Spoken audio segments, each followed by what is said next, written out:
First நம்ம electric charge னா என்னன்னு பார்க்கலாம். It is an intrinsic property of elementary particles of matter which give rise to electric force between various objects. ஒரு ஆப்ஜெக்டோட mass, density, refractive index எப்படி பேசிக் யூனிட்டோ அதே மாதிரி தான் எலக்ட்ரிக் சார்ஜும் அந்த ஆப்ஜெக்டோட ஒரு பேசிக் யூனிட். ஸோ இந்த சார்ஜ் தான் வந்து two objects or more objects in பிட்வீனில் ஒரு ஃபோர்ஸை வந்து கிரியேட் பண்ணோம் இல்லையா. ஸோ அதுக்கு மெயின் ரீசன் யாருன்னா இந்த எலக்ட்ரிக் சார்ஜ் தான். இது வந்து ஒரு ஸ்கேலார் குவான்டிட்டி, இதோட யூனிட் வந்து கூலும். இந்த குவான்டைசேஷன் ஆஃப் சார்ஜை நம்ம எப்படி சொல்கிறோம்னா Q is equal to plus or minus n into Eன்னு சொல்கிறோம். where n is the integral value, E is the basic charge. இப்போ இந்த டூ ஆப்போசிட் சார்ஜஸை கன்சிடர் பண்ணிக்கலாம். இந்த டூ சார்ஜஸுமே ஆப்போசிட் சார்ஜஸ்ன்றதுனால இந்த டூ சார்ஜஸ்க்கு இன் பிட்வீனில் ஒரு அட்ராக்டிவ் ஃபோர்ஸ் இருக்கு. அதே மாதிரி லைட் சார்ஜஸ், பாசிட்டிவ் சார்ஜஸ், அது இந்த டூ சார்ஜஸ் பக்கத்தில் இருந்ததுன்னா அதுக்கு இன் பிட்வீனில் ஒரு ரிப்பல்சிவ் ஃபோர்ஸ் இருக்கும். அது பாசிட்டிவாக இருந்தாலும் சரி, நெகட்டிவ் சார்ஜஸாக இருந்தாலும் சரி, light charges ripple each other.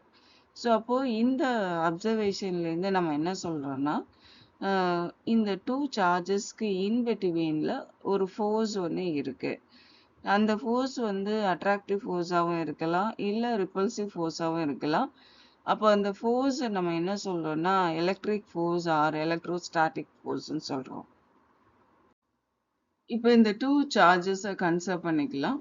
No matter what is a charge பாசிட்டிவாகவும் இருக்கலாம், இல்லை நெகட்டிவாக இருக்கலாம், இல்லை ஒன்று பாசிட்டிவ் ஒன்று நெகட்டிவாக இருக்கலாம். அதை பற்றி நமக்கு கவலை கிடையாது. டூ சார்ஜஸ் கன்சிடர் பண்ணுறோம்.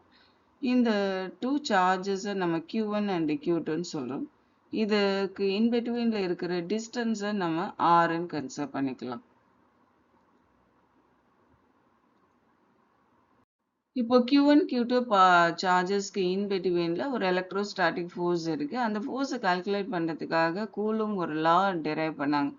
ஸோ இந்த லாவை தான் நம்ம பார்க்க போகிறோம். According to Coulomb's law, the force on the point charge Q2 exerted by another point charge Q1 is electrostatic force. This force is directly proportional to the product of the magnitude of the 2 point charges, that is F is directly proportional to Q1 into Q2 and it is inversely proportional to the square of the distance between the 2 point charges.